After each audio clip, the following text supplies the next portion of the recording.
What's going on, guys? Today I'm revisiting a video I made 7 years ago, seeing what it would cost every NHL team to trade for Connor McDavid. When I first made this video, he was on pace for his first 100-point season. Since then, he's had multiple 100-point seasons, even a 150-point season last year. Tons of awards as well, multiple Art Ross trophies, Hart, Ted Lindsay, even a Rocket thrown in there. Because of that, you guys can see his trade value in-game is now at the absolute max. In NHL 17, it was high, but it wasn't at the max. I was actually able to trade for him with every single team except for my team, the Detroit Red Wings. And now I'm making this video, guys, because as you might have seen, McDavid's having a solid season. He's got 44 points right now, tying him for 5th in the league in scoring. He missed a few games. I personally think he will catch Kucherov and probably win another Art Ross this season. The thing is, the Oilers have not been doing so good. They had a terrible start. Since then, they've definitely been playing better, but still 500 record there at 31 points. Outside of a wild card spot, if they do miss the playoffs, maybe he gets frustrated and asks for a trade, and that's exactly what we're going to look at in this video. And I'm going to have the trade difficulty set to easy, guys, as in this scenario, McDavid's asked for a trade, so I think that just makes it a bit more realistic in terms of trying to get him. Still, though, as you can see there,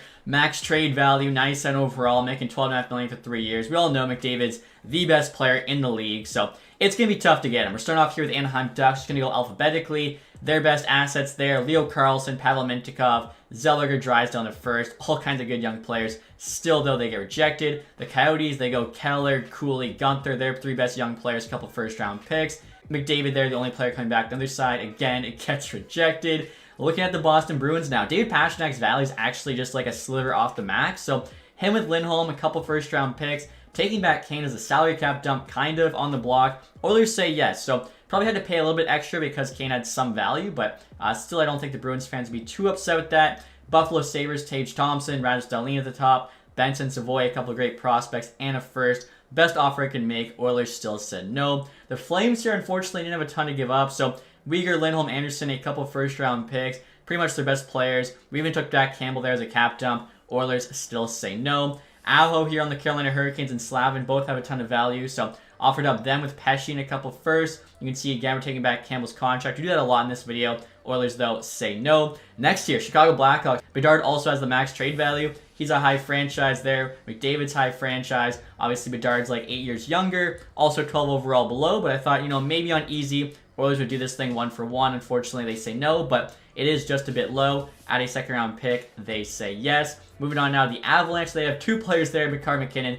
both max trade value. Rantanen as well was pretty close, so I figured I would just try a similar trade to Bedard, McKinnon plus a second there for McDavid. They actually said no to that, so Bedard has slightly more value than McKinnon. We add the 3rd round pick, and the Oilers said yes. I think, too, like, you look at the team after the fact, Carr and McDavid on the same team, like, that's an absolute cheat code. Now, look at the Blue Jackets here. Obviously, you got to include Fantilli in a deal. With him, too, I've got Werenski there, Johnson, Jaracek. So, the 4 highest valued players on the team plus a first. All those guys have a bit more value than the first. I think that's a decent package, but if I'm the Oilers, I'm probably still saying no. Like, there's nobody there that's guaranteed to even be close to the player McDavid is. Look at the Dallas Stars next year, guys. Jason Robertson just like a sliver off the max trade value, similar to Pastrnak, with him actually adding Rupe Hintz and Wyatt Johnston. Hintz has a ton of value on his own, and a first-round pick. It's kind of crazy how much you have to add just to make up for that little bit off the max value. And the Oilers do say yes to that, and honestly, I was trying so many other deals they were saying no to. Like, I was trying, without Wyatt Johnston, without a first. They said no to all of that. Next to the Red Wings, trying to make up for the last video where they were the only team that couldn't get McDavid, as I mentioned. I'm offering up their 5 highest valued players there in Sider, Larkin, DeBrincat, Raymond, and Edvidson. Like,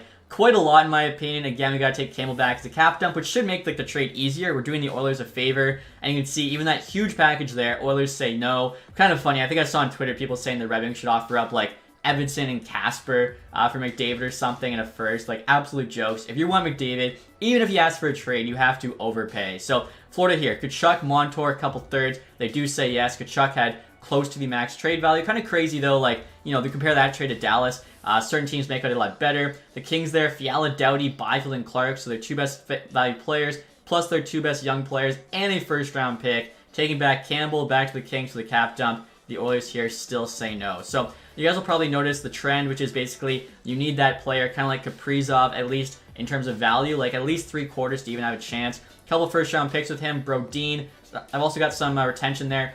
On Kaprizov, we're taking back both CC and Campbell. The Oilers said no. So, very tough to make this trade happen. Roman Josi, one of the best defensemen in the league. Philip Forsberg there, an elite forward, having a career year right now. Saros, an elite goalie, one of the best in the league, plus a couple first-round picks there from the Predators, taking back Campbell Fogle just for the contract spots as well as the salary, and the Oilers there again say no. So Very tough to make this happen with the Devils here offering up Jack Hughes and Nico Hischier. So they get a 1-2 down the middle. They get Luke Hughes and Simon Nemec, two solid young defensemen, and a first-round pick here for Connor McDavid. They also get to shed Jack Campbell's contract. And the Oilers actually say no to that one as well, which honestly I thought that was a pretty decent offer. Next year, guys, we got the New York Islanders offering up their best forward in Barzal, their best defenseman in Dobson. Both those guys are pretty young too. Sorokin, arguably the best goalie in the league, couple first-round picks. Again, though, the Oilers are going to say no. Like, honestly, it is so hard to make this trade happen for McDavid. Like, you need a player that has a ton of value. I think I said before 3/4 minimum, but it's probably even more than that. Like here, the Rangers, I offered up Fox, Panarin, and a first. They said no.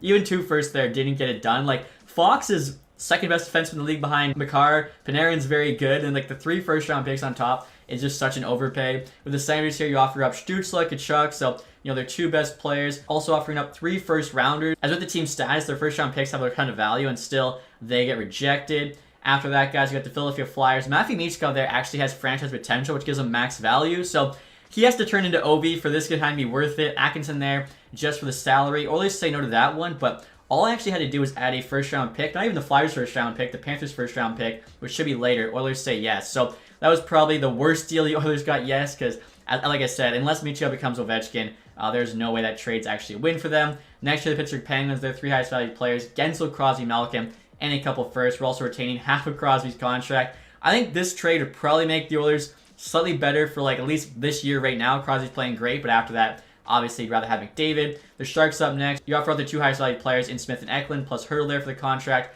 A couple first-round picks. Obviously, the Sharks are pretty bad. The first have a lot of value. Honestly, though, if I'm the Oilers, I would never say no to this. Like, chances of any of those guys being even close to McDavid is very slim. And as you can see there, they do reject that. Next up, the Kraken, kind of similar. They got Matty Beniers, Shane Wright, their 2 best young players.